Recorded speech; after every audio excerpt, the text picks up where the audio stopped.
A 14-year-old boy walked into a bank, his hands trembling with excitement as he was ready to deposit a $5,000 scholarship check. But instead of being greeted with respect, he was treated like a criminal. His brown skin and worn backpack were enough to turn him into a suspect. While the adults around him whispered and watched, alone he stood, frozen in humiliation, not knowing the storm that was about to unfold. What happens when truth is the only weapon left? Watch now and discover how one boy's courage changed everything. Don't forget to like and subscribe to Real Life Stories New for more powerful stories. Hello friends, if you new here then don't forget to hit subscribe button, and if you like then hit the like button also, and don't forget to tell me in the comments where you from watching this video. Elijah Carter stood in the grand lobby of Prestige Oak Federal Bank, feeling the weight of his backpack press against his shoulders.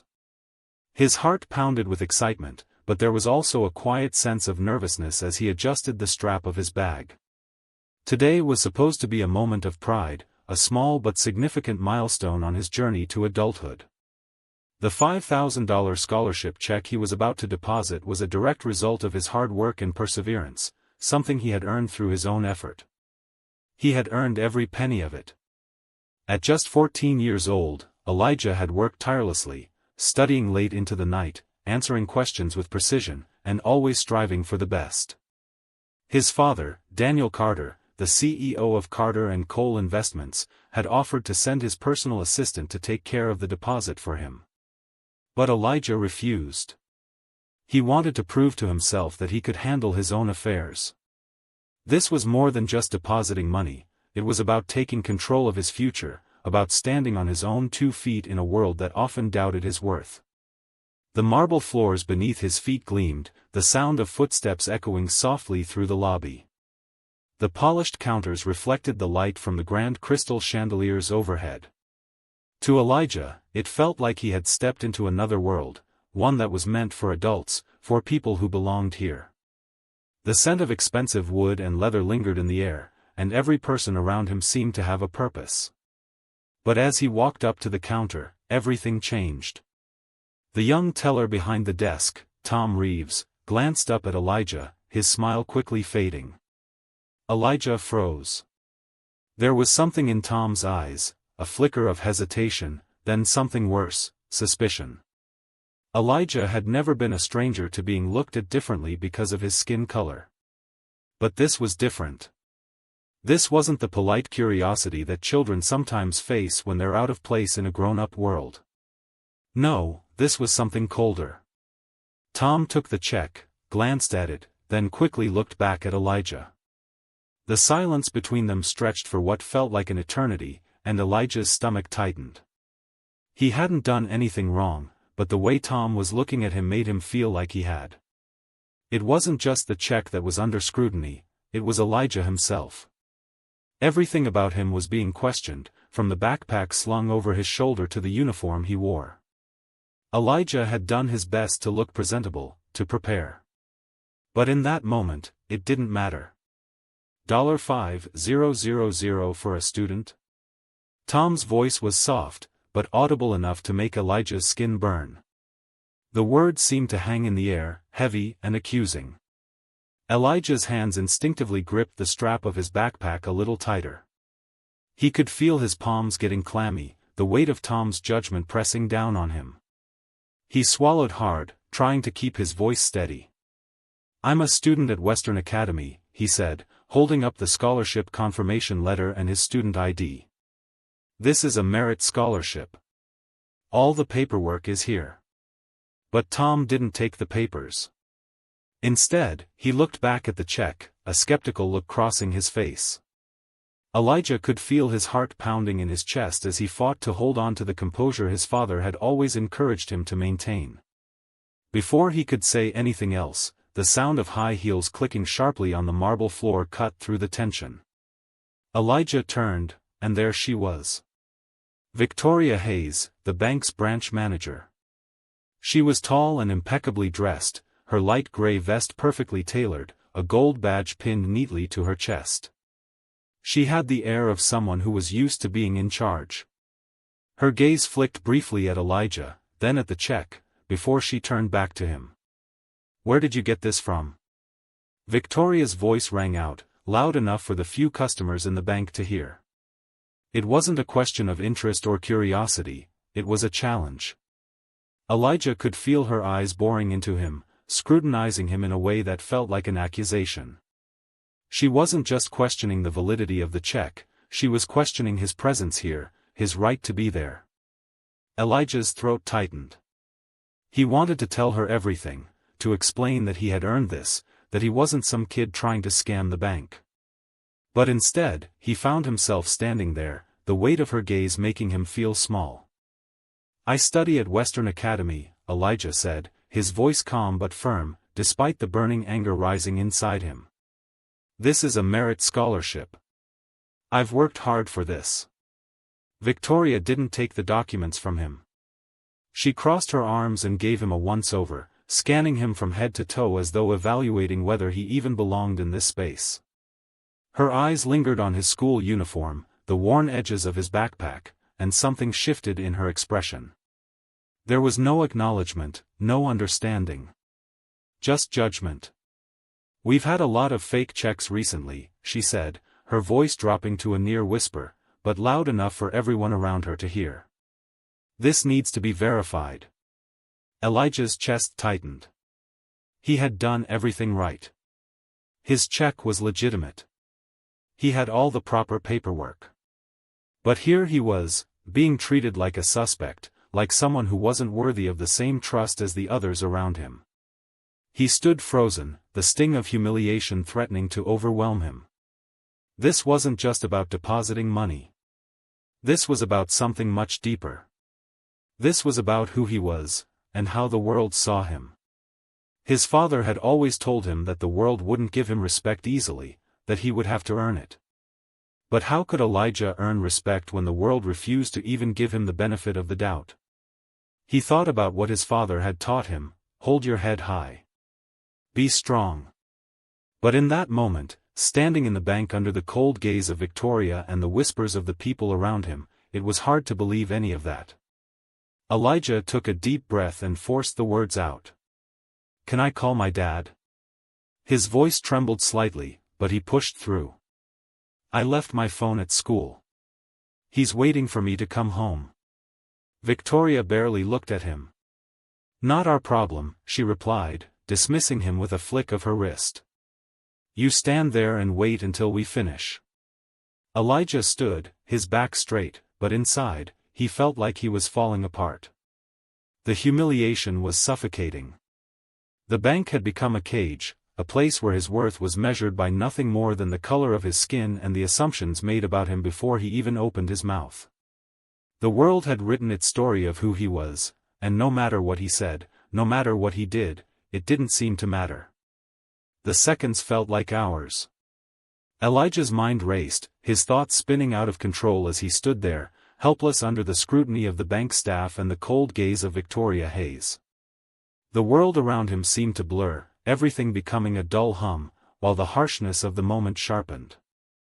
The weight of judgment, of suspicion, bore down on him with an intensity he had never felt before.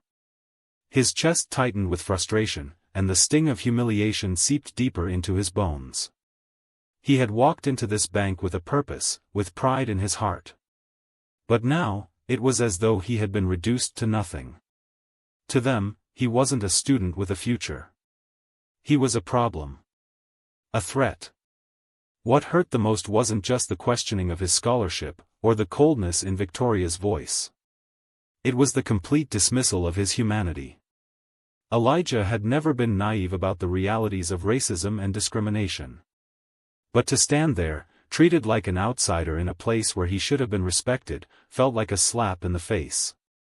He thought about his father's words, the ones that had been etched in his mind since he was a child: you must fight for your place in this world, Elijah. Never let anyone make you feel small. But right now, as he stood there alone in a sea of judgment, he felt exactly that, small. Victoria's dismissive wave, her cold refusal to allow him to call his father, only added to the weight of isolation that had settled over him. He was, in every sense, a prisoner in this space. Not one of the people around him had looked up from their transactions. Not one of them had stood up to challenge the unfairness of the situation. There was no protest. No outcry. Just a quiet complicity that seeped through the walls of the bank. Elijah felt as though he were invisible. The quiet whispers and sideways glances becoming the only acknowledgement he received. And in that silence, the truth of his place in this world became even clearer. He wasn't meant to be here. Not in the same way others were. Why don't you just leave? Elijah heard a voice whisper behind him. He didn't turn around. The words stung, not because they were loud or aggressive, but because they were true. The voice wasn't just asking him to leave the bank. It was asking him to leave the space he had earned. To walk away and accept that he didn't belong here. That the world didn't want him here. But Elijah didn't move. He couldn't move. Not because he wanted to make a stand. Not because he wanted to fight. But because something in him refused to let these people, these strangers, define who he was. He had worked too hard, sacrificed too much, and endured too many sleepless nights to let a moment like this take his dignity away. He knew that staying quiet, remaining passive, would only reinforce the idea that this kind of treatment was acceptable. So he stood his ground. His back straight. His hands clenched at his sides. He wasn't going to make it easy for them to dismiss him. Minutes dragged on in the cold silence of the bank. The hum of the fluorescent lights overhead seemed to intensify the tension in the air. Elijah fought the urge to look over his shoulder at the other customers, the ones who had seen everything unfold and chosen to say nothing. They were the quiet witnesses to his humiliation, complicit in his isolation. And though he couldn't place the blame on them, it didn't stop the sting. Not a single person had stood up. Not a single person had asked what was going on, why Elijah was being treated this way. They had all chosen the easy path, silence. Elijah's gaze flicked to the clock on the wall. It had been 20 minutes since he walked into the bank, and nothing had changed. His check still sat on the counter, untouched, waiting to be verified, though the only thing that needed verification was the injustice that had been done to him. The anger that had been bubbling beneath the surface now began to rise. It wasn't the kind of anger that made you want to lash out. No, this was a quiet, seething anger. The kind that gnawed at your insides and made you question everything you thought you knew about the world. Elijah had been prepared for delays, for questions about the legitimacy of his check. But this was something else. This was about his worth, his place in the world. And he couldn't shake the feeling that he was being punished for simply existing, for having the audacity to step into a space like this, to claim his right to be treated with dignity just as anyone else would. Can I at least make a call to my father? Elijah asked again, his voice cracking ever so slightly. It wasn't the question of whether he could make the call that weighed on him, it was the fact that he had to ask for something so basic. In any other situation, this would have been a simple request, a mere formality. But here, in this moment, it felt like an act of defiance. Victoria's answer was as cold as before. Not our problem. Elijah felt the word strike him like a slap. They weren't just dismissive, they were a declaration. A declaration that he didn't matter. That his presence didn't count for anything in this space. And that the rules didn't apply to him the way they applied to others. You stand there and wait, Victoria continued, her voice final, as though there was nothing left to say. We'll get to you when we're ready. Elijah's hands shook as he gripped his backpack tighter. His father's words echoed in his mind, urging him to hold on to his composure, to stay calm, to not let anyone see him lose control. But the truth was, Elijah didn't feel calm. He felt furious, betrayed, and alone. This wasn't just about a scholarship check. It was about his dignity, his humanity, and the constant struggle to be seen as equal in a world that never seemed to recognize him as such. But as the minutes stretched on, something inside Elijah began to shift. The anger, the hurt, the frustration, it all started to coalesce into something else. Something stronger. He didn't know exactly when it happened, but at some point, Elijah stopped feeling like the victim. He stopped seeing himself as the one who needed saving. And for the first time, he began to understand the power of his voice. He wasn't going to be silenced. Not anymore. He stood there not just as a student with a scholarship, but as a young man who had been stripped of his dignity and was now ready to take it back. This wasn't just about proving that his check was legitimate. This was about proving that he deserved to be here, in this bank, in this world, on his own terms. He wasn't going to let the silence swallow him whole. And then the door. The door opened.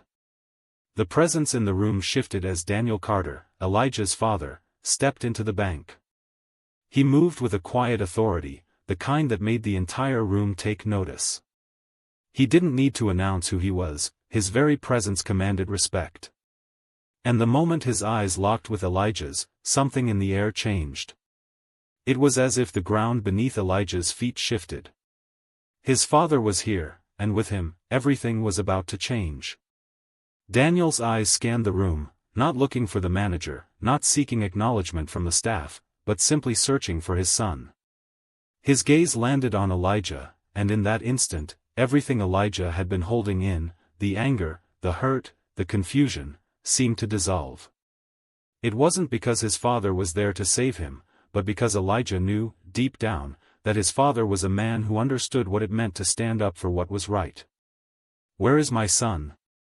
Daniel's voice rang out, cutting through the tension in the room. There was no need for further explanation. He didn't have to ask what had happened, he could see it in Elijah's eyes. Victoria, taken off guard by the sudden shift in power, stammered, I believe he's in the back room." She tried to regain her composure, but the authority in Daniel's presence was overwhelming. Without waiting for a response, Daniel walked past her, his movements deliberate and measured. Elijah's heart beat faster as his father closed the distance between them, the weight of the moment hanging heavy in the air.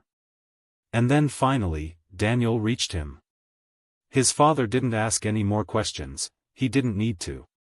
He saw the look on Elijah's face, the quiet strength that had grown inside him, and that was enough. "Are you okay?" Daniel asked softly, his voice filled with concern, but also with a quiet pride that made Elijah's chest swell. Elijah nodded, not trusting himself to speak. Instead, he handed his father the black leather notebook that had been his silent companion throughout the ordeal.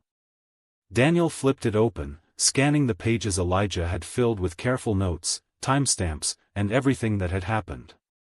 No words were necessary between them. The truth was in Elijah's handwriting, and Daniel understood it all. The moment they shared was powerful. An unspoken bond between a father and a son who both knew what it meant to fight for respect. Daniel didn't need to say anything more. He knew exactly what needed to be done. The bank, the people, the system, they had underestimated Elijah. But they hadn't counted on one thing, the strength of a father who would do anything to protect his son. The air in the bank seemed to freeze when Daniel Carter's words cut through the room, his quiet authority shaking the very walls. Elijah had never been more grateful for the presence of his father, his rock, his protector, the man who had taught him how to stand tall in the face of adversity. But this moment wasn't just about Elijah. It was about something far bigger. It was about the system that had tried to hold him down, the system that had tried to erase his worth, and how that very system was now about to be held accountable.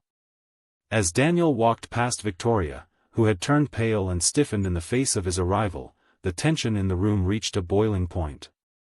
Elijah could feel it in the way the bank staff moved, in the way the other customers held their breath, watching what would happen next. Victoria had thought she was untouchable, that her position of power could shield her from consequences. But as Daniel walked toward Elijah, a wave of inevitability seemed to sweep through the room.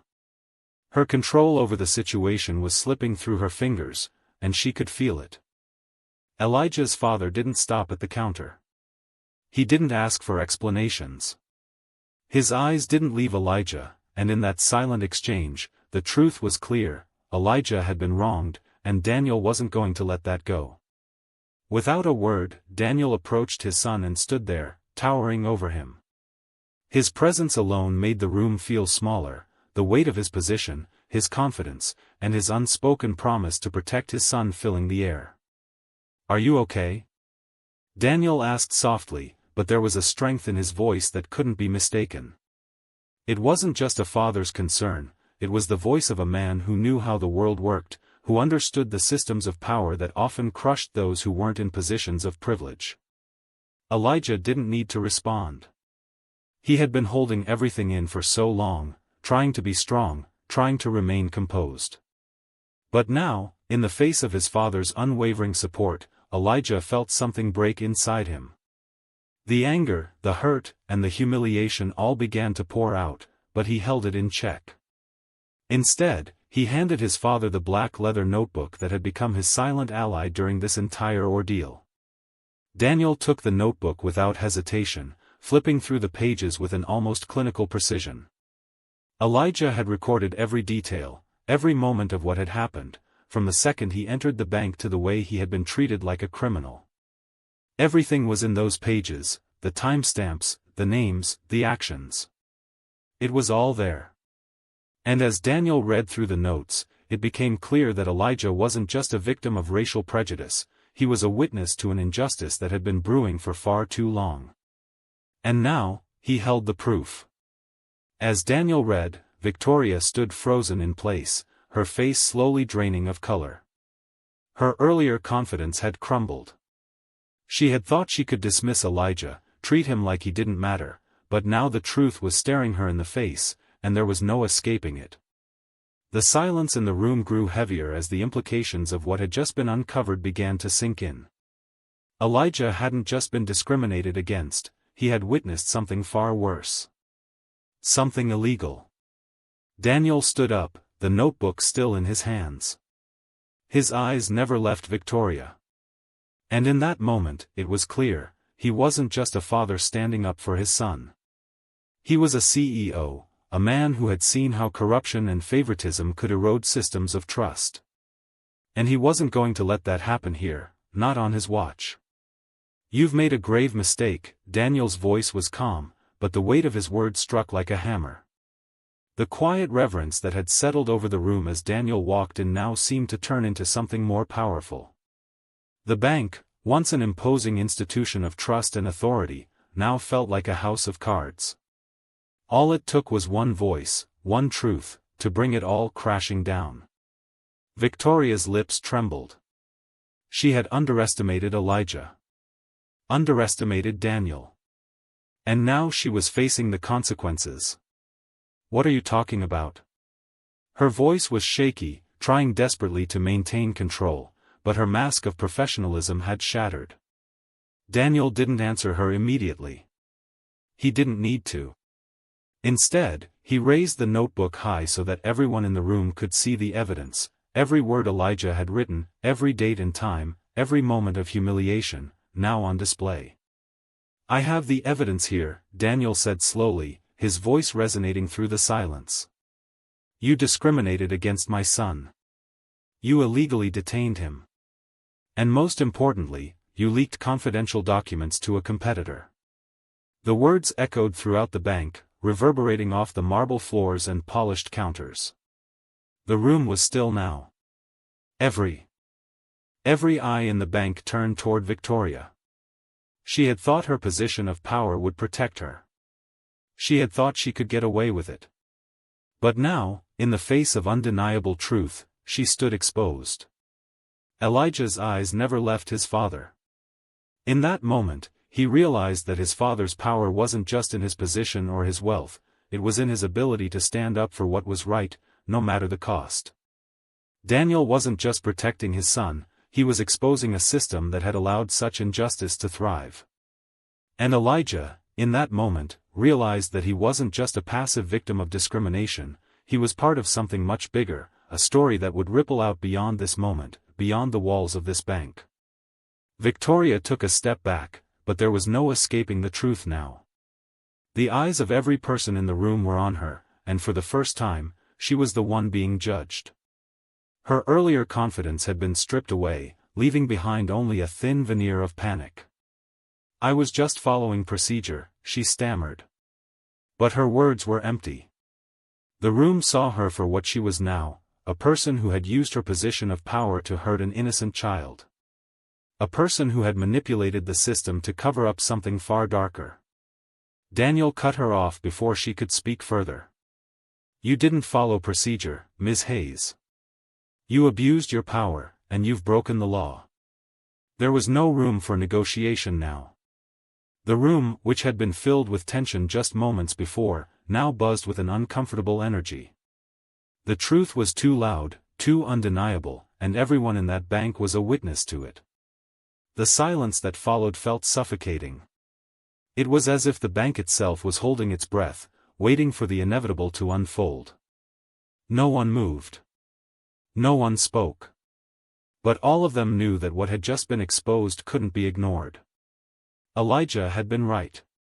There was something wrong here, something corrupt at the heart of this institution, and it was all unraveling before them. "You're fired, Ms. Hayes," Daniel said, his voice firm but without a hint of anger. It wasn't about vengeance. It wasn't about proving a point. It was about doing what was right. Effective immediately. "And you'll be under investigation for what you've done here." Victoria's eyes widened, her face paling. She opened her mouth, but no words came out. Her once imposing figure seemed smaller now, as if all the power she had once wielded had evaporated into the air. The very same power that she had used to suppress others was now being turned against her, and there was no escaping the consequences. The security guards moved toward her. They didn't need to ask for permission, they had already been given their orders. In a quiet, methodical motion, they escorted Victoria out of the building, the weight of her fall from grace hanging heavily in the air. Elijah stood there, still watching as the woman who had tried to strip him of his dignity was escorted away. The room was still. No one spoke. No one moved. But in that silence, something shifted. Something had changed. And it wasn't just the outcome of this one interaction, it was the beginning of something bigger. Something that would echo beyond these walls and into the world outside. Daniel turned to Elijah, his gaze softening. He placed a hand on his son's shoulder, the weight of the moment settling over them. "You did the right thing, son," Daniel said quietly. There was no need for more words. In that moment, they both understood. Elijah had not just stood up for himself, he had stood up for something far bigger than that, for justice, for integrity, for the truth. The world wasn't going to change because of one small victory. But sometimes, the smallest acts of courage could have the biggest impact. Elijah had started something today. Something that would not be forgotten. And as the last of the whispers faded from the bank lobby, Elijah knew that his fight was just beginning.